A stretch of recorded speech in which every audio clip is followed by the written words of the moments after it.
Welcome to How to Talk to Kids About Anything with Dr. Robyn Silverman, a podcast loaded with practical tips, powerful scripts, personal stories, and simple steps to make even the toughest conversations easier. So get ready to get the information you need to make the impact you want from someone you trust, your friend, parenting expert, Dr. Robyn Silverman. Hello and welcome to How to Talk to Kids About Anything, where we give you the tips, scripts, stories, and steps to make even the toughest conversations easier. I'm so thrilled to be your host, Dr. Robyn Silverman, child and teen development specialist, author, and speaker, and most importantly, parent of two great kids who give me the opportunity to love, learn, and grow every single day, whether I want to or not.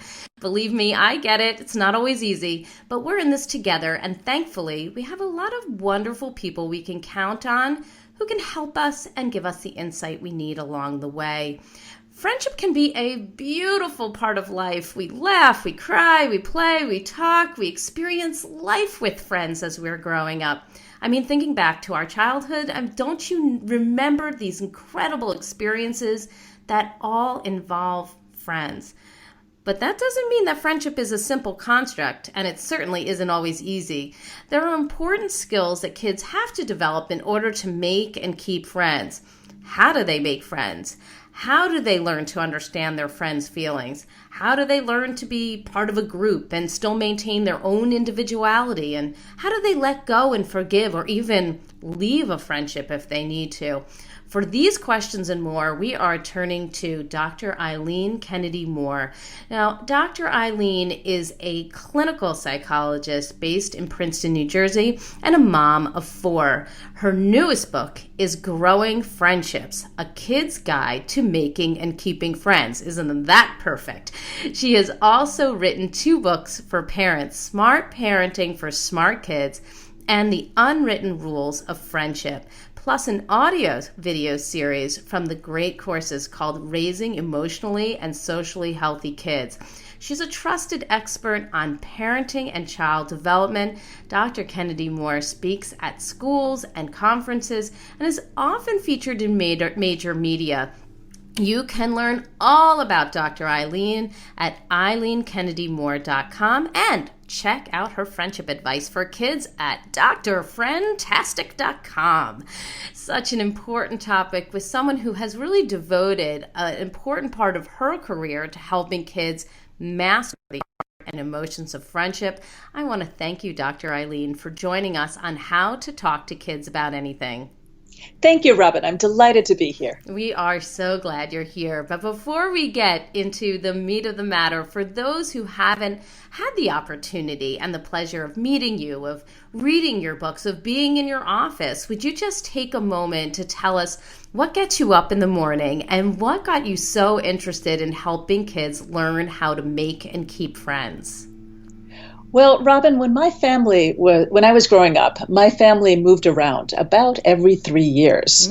So at a very young age, I became an expert on making friends. I kind of had to. As an adult, I have 4 kids, which, as you know, they're all different. They all have their unique strengths and weaknesses and challenges. So that was really fun for me to see their different ways of approaching the social world. And I'm also a clinical psychologist, so I work with kids and families every day. And what I hear more than anything from both parents and from kids is about concerns about friendships. You know, your book, the most recent one, goes over so much of how to make and keep friends in such an accessible and beautiful way for kids. Oh, thank you. I love the cartoons. I love the advice you provide. It's very hands-on. The tips are great. But because we have parents and educators and coaches listening, what can key adults do in the lives of children to help kids make friends? There's a lot we can do. Now, of course, we can't make friends for our kids, but we can definitely lay the groundwork and smooth the way for them to make those all-important relationships. The first thing that we have to look at is our modeling, because kids are watching us. They're watching how we interact with them, how we interact with our partners, our spouses. They're watching how we interact with the clerk at the grocery store. All of that shows them how to treat other people. And if we're not getting that part right, no matter what we say, it's not going to make up for it. So the first step is modeling. The second step is to create opportunities for kids to be around other children, doing fun things. So this could involve one-on-one playdates in your home. It could also involve after-school activities, being on a sports team together, or being part of a music program or a gymnastics program. This is terrific because kids are spending fun time together. Another thing that's really important is to do some empathy training. If you look at child development all the way from the toddler years to the teen years, what fuels that shift from the love the one you're with kind of friendship of the little kids to the deeper and more loyal friendships of the older kids is an increasing ability to understand and care about somebody else's perspective. So we as an adults can help open their eyes to how somebody else might be thinking or feeling or reacting to what they're doing. And that's very, very helpful. Right. When we can do that, no matter what adult we are, whether we're a parent or we're a coach on the playing field or indoors, anybody, any educator can help out and point out feelings, ask children some key questions. We did talk to Michelle Borba, who does a lot on empathy, and she did some really good work on that. And I really can understand what you're saying, how important it is for us to make sure that our kids are getting those friendship cues in terms of what people are feeling, how they are feeling, and how they can help others. Right. And then the other thing that's really important is we as adults have an observer perspective on what our kids are doing. So we can also offer important feedback and guidance about how to do it right. So here's an example. A lot of times, I see this a lot especially with bright kids. So they come up to a friend or they come up to an adult and they say, I can do this, I can do that. And the adult is charmed, right? And they say, oh, isn't that wonderful? So then the child tries the same thing with a peer, except the peer is not charmed. Not impressed. No, in fact, they say, who cares? Or quit bragging. And the child feels hurt.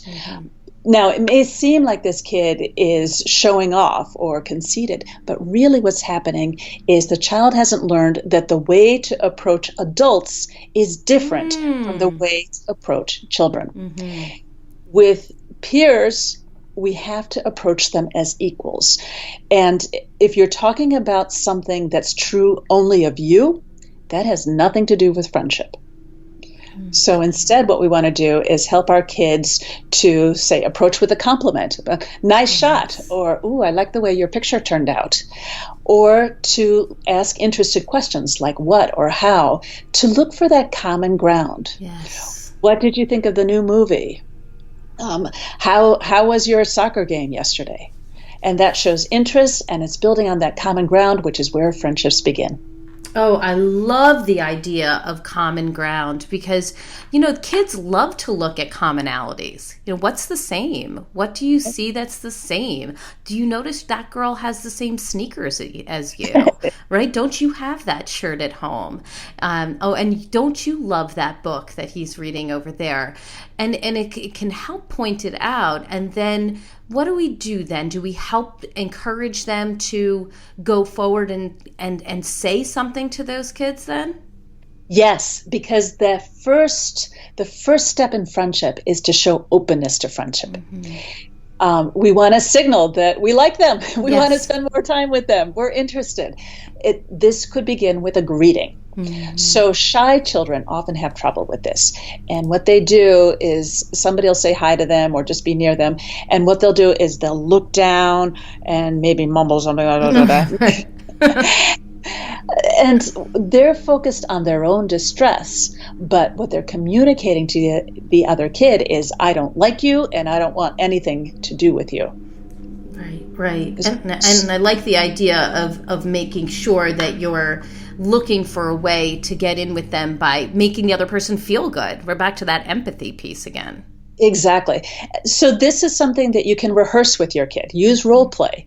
And a friendly greeting involves looking the person in the eye, smiling because you're happy to see them, saying hello or hi, and if you can, say their name, because that makes the greeting personal. It's like, I'm happy to see you, not just whoever you are. What's your face?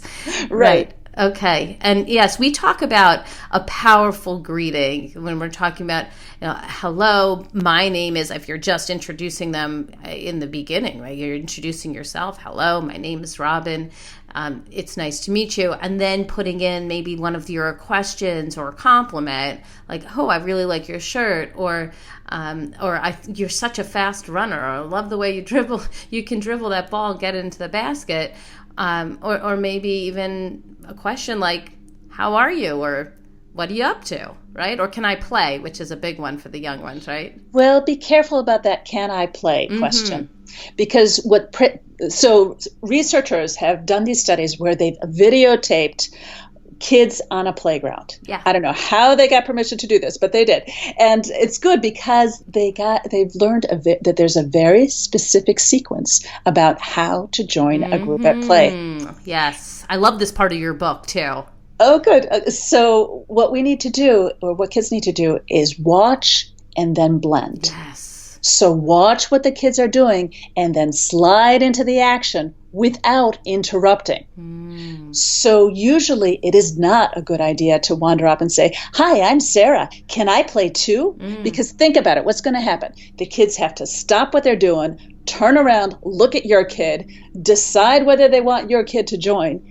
And this is just too much of an opening for the mischievous kids who could say, no, you can't play. Ha, ha, ha, ha, ha. So for the young kids, I actually don't recommend introducing themselves right away or saying, can I play? Watch what they're doing. And then enter with a compliment, with the focus on them, or support their activity in some way. So if they're playing a sports game and one team is losing, most kids are going to want to join the winning team. Don't. Join the team that's losing, because they'll appreciate your help. Right. So, again, empathy. We're thinking about, how will this feel for the other person? Right. So a lot of times kids who struggle socially, or kids who struggle with these entry issues, will do things that draw attention to themselves. And the research tells us that is absolutely wrong. For instance, let's say a bunch of boys are sitting around and they're playing with their Pokemon cards. And then our kid wanders up and says, I hate Pokemon cards. I mean, they're just printed pictures on cardboard. That's so stupid. This is like, there's a little melody going along, la la la la la, and then this, oh no. Right, it is not a good idea, because this kid has just put a big neon sign above his head saying, I don't belong here. Oh gosh, and we don't want you here, because that stinks. Exactly. So he either has to join in their enthusiasm for those cards. And if he doesn't know about them, that's okay. He can say, wow, you have a lot of them, or, ooh, you have a cool one. Or something to show interest and enthusiasm to match the tone of the group. Or he can find another group where they all hate Pokemon cards, and then his comment fits right in. Perfect. Yeah. Oh, I love that idea. Okay. I mean, it makes a lot of sense. And I think what you're saying is that we can then do these types of role plays with our kids, especially those who are a little bit challenged in these areas, who keep making the same mistake, right? Like they keep making the same mistake. Let's role play it. And for those who are just in the beginnings of things, maybe they do feel a little insecure about approaching a group. These are great ways to practice when it's just you and your child. Right. And here's another situation that comes up. So all the kids are coming out and they're complaining about the social studies test. And this one says, oh my gosh, it was so hard. And the other one says, I didn't know the answer to 14. And then our girl comes up and says, well, I thought it was easy. No, you just let the air right out of the balloon. Right. Exactly. So now this doesn't mean that she should lie or pretend that she's stupid, because obviously deceit is not a good way to build a relationship. But she can match the emotional tone of the group. So she could say something like, I can't believe there were 4 short answers. Right. Something maybe that she didn't find to be the best thing ever about the test. Right. Exactly. So it's not about being fake. It's about being sensitive. It's about being aware of other people's feelings and joining them. These are great tips, and I love that you're getting really intricate with what to say and what to do here, because I think people need to know, okay, like, don't lead with, can I play? Let's look for a way that you can approach and blend in. I always love the dance that kids do right before they meet each other and become friends. You have 2 kids who are sitting on a beachfront, let's say, making sandcastles, but they're separate. And then you start to see them sort of look at each other, and then they kind of move a little closer, and eventually they kind of smile, they make eye contact, and then somebody might say, I found this leaf. I'm going to put it on top of my sandcastle. Do you want one? And perfect. Right. That's and you glorious. start to see it. Like, I'm thinking of my daughter who sometimes has that kind of situation on vacation, or my son who has that, rock collections or whatever on vacation, and somehow meets people who also like that. But it's interesting to see that dance. And I don't know that we always talk about the dance. The dance is where you kind of are finding the space to blend in. I mean, really, That's what it is. Right. They're finding that common ground. Kids make friends by doing fun things together. When we adults can facilitate that, we open the doors to friendship for them. I'm even thinking of the kid who's like waiting for the game to just stop for a second, and the ball comes kind of rolling towards him or her, and they pick up the ball and hand it back to the kids. That somehow it's again that dance, right? That he's involved but not, and helping, or she's involved and helping, but not, jumping in and crushing the game. The other thing that's really important is to pick the right people to be friends with. Right. Sometimes kids decide they want to be friends with the most popular kid in the class. Yes, of course. That may or may not be a good match. Right. So you really want to be thinking about, what do you have in common? Where is the common ground?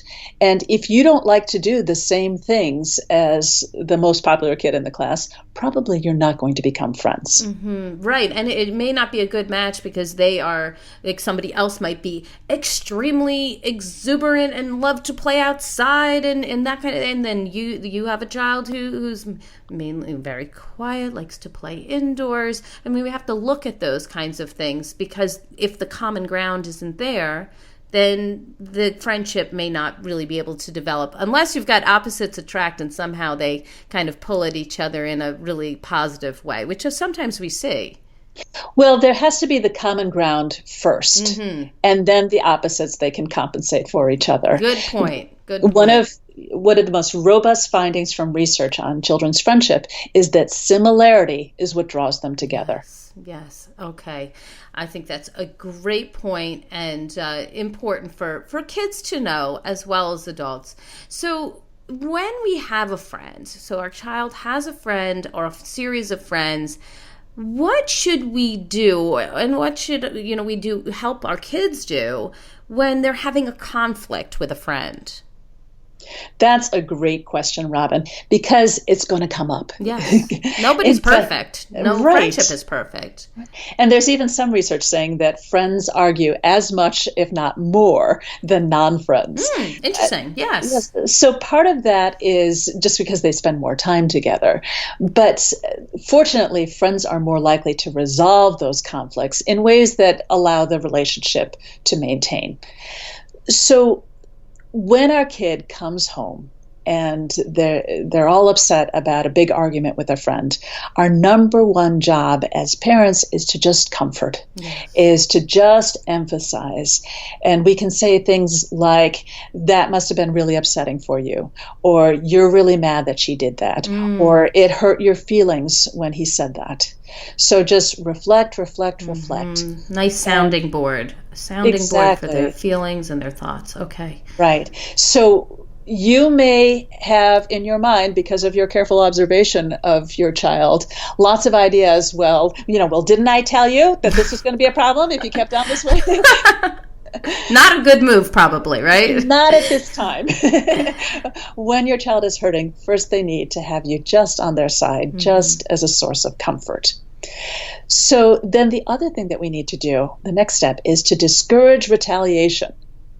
Sometimes when kids are hurt or angry, they want to get even with the other kid. And that's human nature, but it's not the kind thing to do, and it's not the right thing to do. So we want to discourage them from, say, relational bullying, spreading gossip about someone, or, trying to get everybody to turn against this other kid.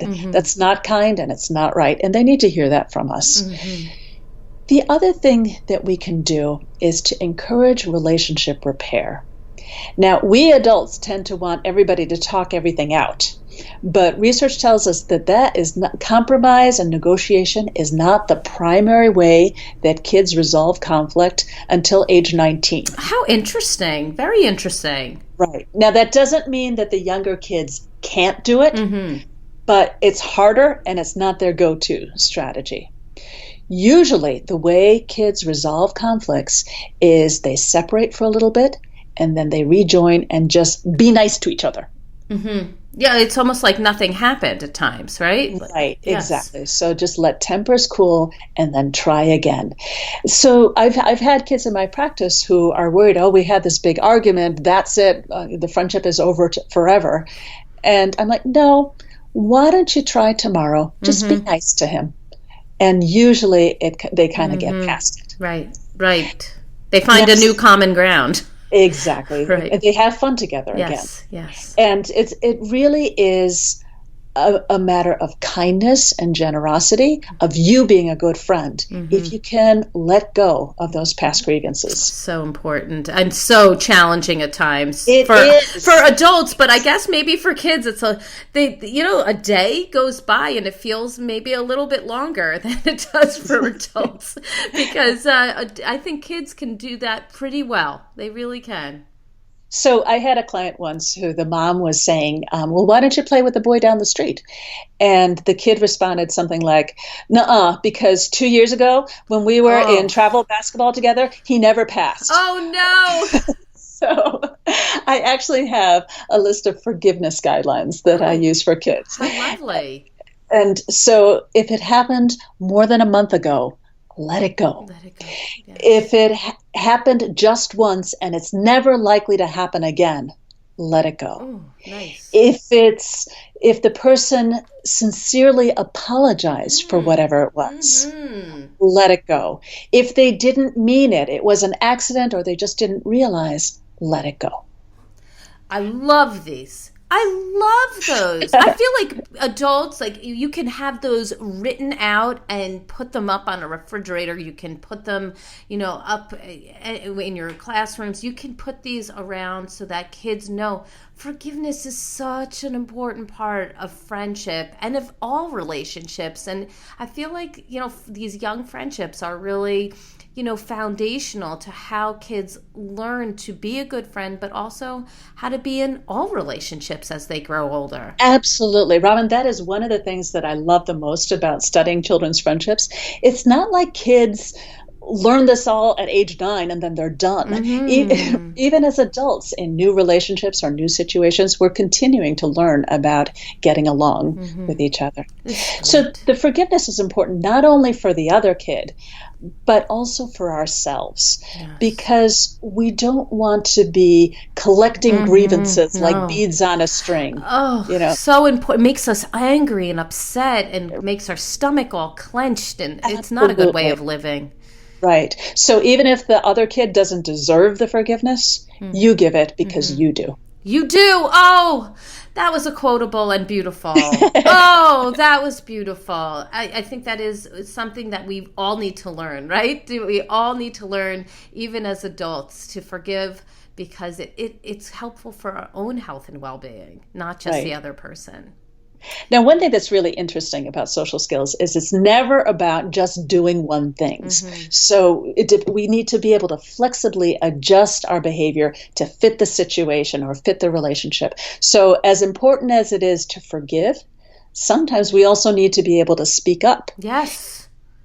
So if it's a situation that is coming up again and again and again, you may need to role play with your child about how to tell the friend that this isn't working for me anymore. Right. I mean, and sometimes it's speaking up, and sometimes it's letting go of that person who may not actually be a friend. I've had plenty of conversations with my kids and have asked them, what does it really mean to be a friend to you? Give me some words that come to mind. And does this person match that? I even say that in my presentations. Like, give me your top 3 words and then think of your top friends, and do they match that? And if the person doesn't, maybe they aren't really a friend. You know, that person who makes you feel bad every single day. Sure, there's social skills, and there's people, okay, oh, I didn't know I was doing that. And then you can move and the forward. assertiveness is important. Sure. But if you try to explain, the question that I often ask is, how do you feel when you're with that person? Yes. And if they make you feel bad and down and inadequate, that's not a good relationship. No, not healthy. Not healthy as a child, and not healthy as an adult. Very true, very true. But a lot of times kids will cling to a not so healthy friendship because they're afraid of having no friends. Yes, they are.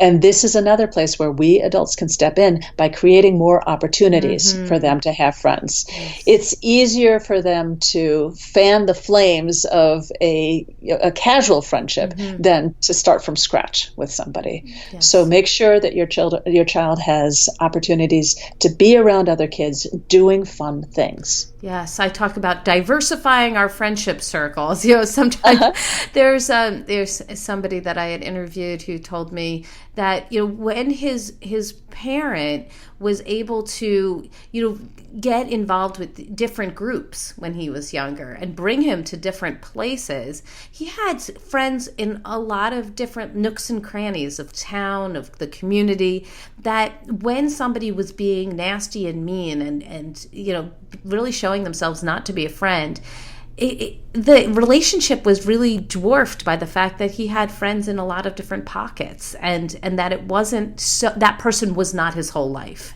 And I think that's important. Yeah. Yes, that's very important. It can be enormously comforting for a child who's, say, struggling with kids at school to say, and no, my real friends are on the swim team. Yes. That is so, you know, it's then it would be important for to not put all your eggs in one basket, then I would imagine, and say, oh, we're just going to play with the kids at school and that's it. Maybe, you know, getting on the team that might not be right in town, or maybe getting involved with a community activity with kids who aren't right there at the school, or maybe 1 or 2 people who you don't really know as well at school are on that team or in that activity. Right. They're kind of a friendship safety net. Yes. And they may not be as intimate as the very close friend that you see every day in school, but it is really important to have that safety net. Research tells us that among first graders, only about 50% of friendships last, the best friendships last from fall to spring. Interesting. Wow. Right. So, and among 4th graders and 8th graders, 1/4 of the friendships don't last. Oh, wow. So there's a real ebb and flow then. It is. Now, fortunately, we know that kids who change close friends during the course of the school year are fine. You know, psychologically, they're on par with the other kids. So it's painful, but they can get through it. And we need to, as parents, have that broader perspective, not saying to your kid, you know, that friendship's not going to last, but do have the broader perspective to know, you know, my kid needs other options too. Even if they're not as close as the very closest friend, let's have other options as well. So for you and for all the work that you do, how do we know if we don't need to step in? Like, what are the signs that parents don't need to worry about their children's friendships and that some of these things are just normal? I think that's really important because we do need to trust our children's ability to grow and develop and learn. So the questions that my kind of diagnostic questions are, can your child interact happily with other kids under some circumstances when he or she wants to? So some kids are true introverts and they really need that alone time to recharge. Good point. But we want that to be a choice, not something that they have no other options for. So can they get along with other kids when they want to? The second question is, does your child have at least one relationship in which your child likes the other kid and the other kid likes them back? So a reciprocal friendship. Right. They don't have to be the most popular kid in school, but if they have one buddy who likes them back, that can help a lot. And then the third question is, does your child have someone to sit and chat with at lunch? Oh, yes. Lunch is a big deal. Lunch and recess. It is, yes. Lunch and recess. If if there's something, if your child is alone during lunch and recess and we're talking about not somebody who's saying by choice they need to recharge, but typically kids want to sit with somebody and they want to know they can play with somebody, that might be a time to step in, right? Yes, to give some guidance. Sometimes kids shoot themselves in the foot. For example, it's common for certain kids to want to spend all of recess reading. Oh, good point. Yes, one of my daughter actually told me that one of her friends loves to read during recess. No. So I'm an author of many books, but no, there's a time and a place. Right. And if your child is reading during lunch or recess, again, he's announcing to the other kids, I don't like you, you're boring. And that's not. And it puts up a wall, right? It puts up a wall. Right. Exactly. And again, they have to know how to do this. I had a girl tell me once, I know how to make a friend. And I said, great, how do you do that?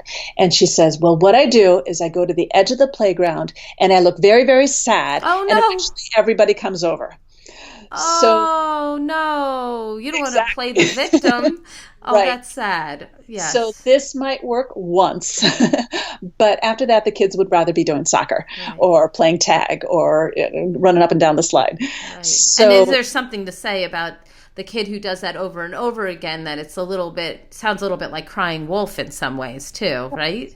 And it's not building on the common ground. Yeah. It's not about shared fun. Right. It's about seeking attention. Right, it is. It's about the me. Right. Okay. Yeah. In your book, you give these amazing scenarios that help kids understand friendships. And I do love those situations. I just would love to bring up maybe one or two now so that you could tell us how we can deal with them as parents or educators if we see them happening. Because you just are I really feel like you're so gifted in these. So here's a common one.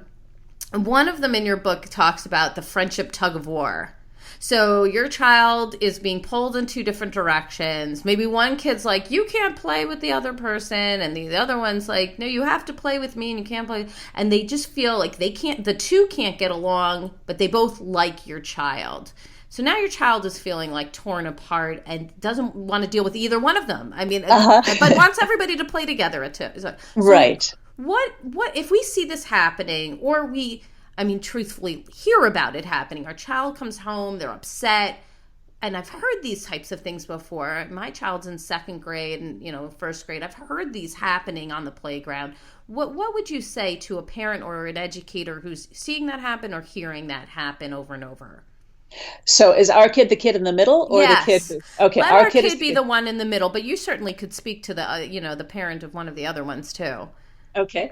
So usually the solution that kids come up with is, well, I'll sit with you on Monday and Tuesday and you on Wednesday and Thursday. And don't do that. That never works because basically it's reinforcing the idea that you guys can't be together. And I am this bone for you to fight over, which is just not fun. Right. I think the best way to do it is to have a one-on-one, encourage your child to have a one-on-one conversation with each person and say, I know it's uncomfortable for you, but when you refuse to play with that one, you're not being a good friend to me.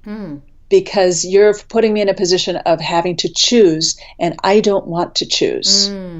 So what important words. Right. I mean, they're very assertive, but it also says, like, I like you, right? I want to be with you, but I also want to be with this other person. Right. And I don't like being fought over. That's not fair to me. Because it really isn't, because it makes it unpleasant for the kid in the middle. And I would have that with both tuggers individually. Right. And maybe even brainstorm with them. What can we all do together? The other possibility, which I often recommend, is triads are the threesome friendships are very fun and very exciting, but they're very precarious. They're tough. There's some tough dynamics there. Right. So it's very easy for one person to feel left out because you're not going to be able to balance everything exactly. And wait, I said 4 words to this one. Let me say 4 words to that one. So that's not going to work. Often, if you can introduce a fourth kid, everything settles down. Right, because somebody has a partner. Right. And it just kind of diffuses everything. So now it's a group rather than just this tugging over one person. What a good thing for educators to know if they see it on the blacktop outside or on the grass outside, that it's 3 all the time, because that would be great to know. Oh, let me introduce a new person. Maybe they can play together. Or 2 new people. If it's a 5-some, that's okay too. But just kind of to diffuse the intensity of fighting over the one girl. Now, the girl in the middle, and I'm saying girl because it usually is, the girl in the middle may have trouble doing this because they're often flattered. It's like, oh, you each want to play with me. Good point. So, but I don't usually hear complaints from the girl in the middle. I hear complaints from one of the tuggers. Oh, okay. And what did the tuggers say? It's not fair. She's dumping me. She's spending time with that one. And of course, they're horribly jealous, so they hate the other one's guts. Yes. And what I would recommend here is try to befriend the other tugger. Sure. Because then the rivalry will settle down. The center girl becomes less important. And it's an act of kindness towards the middle girl if you can really embrace her other friends. And also get a fourth. Yes. Well, so that was like a classic situation that, yes, you're right. It often happens with girls. But let's do one that I say it would often happen with boys, but of course happens with girls too, for sure. Right. There's always an overlap. Of course. In your book, you talk about these stop signals. So I want to know, before we end up, what are the stop signals, and what do you do with the kid who just takes things too far and doesn't get the stop signals in friendship? Right. This is a very common and very challenging situation. So I'll give you an example. A kid says something and it's not funny. So he says it 8 more times, hoping it will become funny, which of course it never does. So kids like the idea of being funny. Yes, they do. And frankly, we all like being around somebody who gives us a good laugh. The problem is humor is a very risky social strategy. It could be big payoff, but if you're just a little bit off, and let me tell you, all of my clients are just a little bit off. Right. Sure. It is not funny. It is annoying. Yes. And then people get furious. And they say you're being annoying, and they still do it. Right. They do. And so a better strategy is to try to be kind instead. It's really hard to mess up kindness. And we also have to teach our kids to be alert to those stop signals. Kids tend to be very blunt about how they say stop. Quit it. Cut it out. You're being annoying. Tell your child, when you hear one of those, you have to stop. Because otherwise you're saying to the other kid, I don't care how you're feeling. Yes, that's right. Now, it's hard for kids to stop on a dime. So you may have to give them particular strategies of how to do that. It could be sit on your hands, or cross your legs at the ankle, or pretend your tongue is stuck to the roof of your mouth so that you're not saying something. Or maybe just move away from the person a little bit so that they have some elbow room and you're not quite on top of them. Respecting that personal space is really important. And this is a way of taking care of your friends. Yes. I had a kid just recently who came in and said, this kid bullied me today. I said, oh, what happened? And he said, he told me, quit being so annoying. Quit making that annoying noise. That is not bullying. No. That's a stop signal, and you need to listen to it. Yes. I think those are really important, and I like the idea of giving our kids strategies, because if we just say you need to stop, some kids can't do that. And some kids really need some help in that area. So instead of telling them to stop, tell them to do something. I like that idea. In this case, when you hear that, sit on your hands. When you hear that, move away. When you do that, get your tongue stuck to the top of your mouth, because it will help you to stop. And I think that's so much more liberating than just stop. Yeah, another thing to have them say is, okay, I'll stop now. Oh, that's good. So that gives them that extra 3 seconds of breaking room. Okay. So it's a little bit awkward, but the people hear that you're trying, and it's much better than persisting in whatever the annoying behavior is. Beautiful, beautiful. So you've given us so many tips, and you've given us incredible scripting, but out of all the things that you've said, or maybe you haven't said, what would you say is the top tip that you would want the listeners to come away with for today about kids and making and keeping friends? Kindness is the key to friendship. So we want to help our kids to imagine things from someone else's perspective and to make the kind choice of taking care of that friend. It's beautiful. And I do love what you said about it's hard to mess up kindness.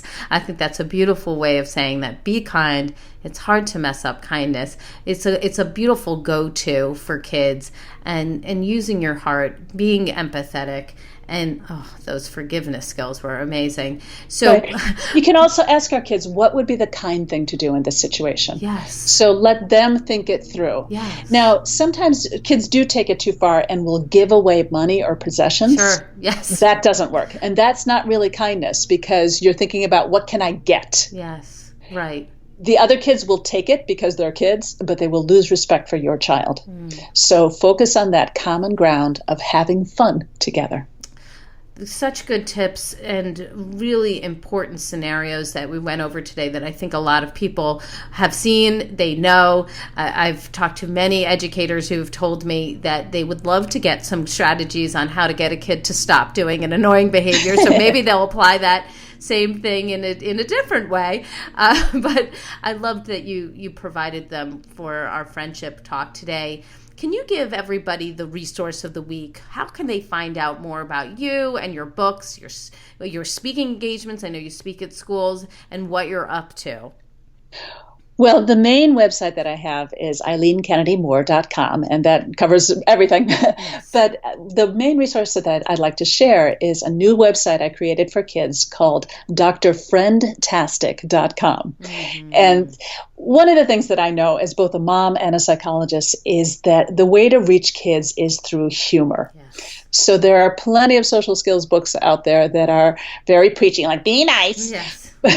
But mine is specific, and it's also funny. Yes. So we have cartoons about common friendship problems, and then the narrator comes in and gives research-based tips about here's what's going on, here's what you should do. Yes. But the stars of the book are this cat and dog character. They're hilarious. They wander through the text making silly comments like, he should sniff their butts. Yes, exactly. Yes. So how do you make a friend? Sniff their butts.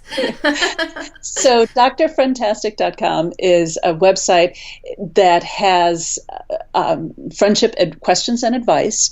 It also has silly quizzes along the lines of, your friend doesn't want to play with you at recess today. You should A, yell, you traitor, B, reasonable. And if you go to the parents and teachers section of that, you'll also see the link to my new book, Growing Friendships. Beautiful. Well, Dr. Eileen Kennedy-Moore, thank you so very much for joining us today and talking about how to help kids make and keep friends. Your tips are so important, so useful, evergreen. I mean, anybody could use these, and I think it's important for them to start early, do it consistently, because when our kids understand friendships and get some of these skills early on, they certainly can become really good friends as time goes on and apply them to all the relationships in their lives. So thank you so very much. Thank you, Robyn. Well, I've got my takeaways, and sweet friends, I know you have yours. Let's discuss them. Come up on Facebook. Let's go to facebook.com/Dr. Robyn Silverman, or let's chat about it at drrobynsilverman.com or twitter.com/Dr. Robyn. And we are forming a new private How to Talk to Kids About Anything Facebook group. And then we can go into more detail about these podcasts and specific questions we have about specific kids, our kids, kids we work with. It's going to be lots of fun and extremely helpful and interesting to all of us. Just ask to be part of it. Oh, and if you love this podcast like I did, would you kindly go up to iTunes and rate and review it, share it, let people know about it? Because the more we learn about these outstanding solutions and use them in our own homes, the better off we will all be. I truly appreciate it. That's all the time we have for today. And I want to thank you so much for tuning in to How to Talk to Kids About Anything. For more information on books, articles, speaking engagements, or curriculum, please visit drrobynsilverman.com. I look forward to weathering the storms and enjoying the sunny side of life together. And please remember, even when it seems like nothing is going right, and we all have those days, you've got this. You're here, you're getting the information you need. And on the days when we fall short, never forget there's always tomorrow. Parenting, it's the ultimate do-over. I get it. And as there are moments when we doubt our know-how, our choices, and our sweet sanity, please know you're 10 times the parent you think you are. You really are. Until next time, this is Dr. Robyn Silverman with How to Talk to Kids About Anything. Please tune in again and keep connecting through conversation. See you next week. You've been listening to How to Talk to Kids About Anything with Dr. Robyn Silverman. For more information on books, articles, speaking engagements, or curriculum, please visit drrobynsilverman.com.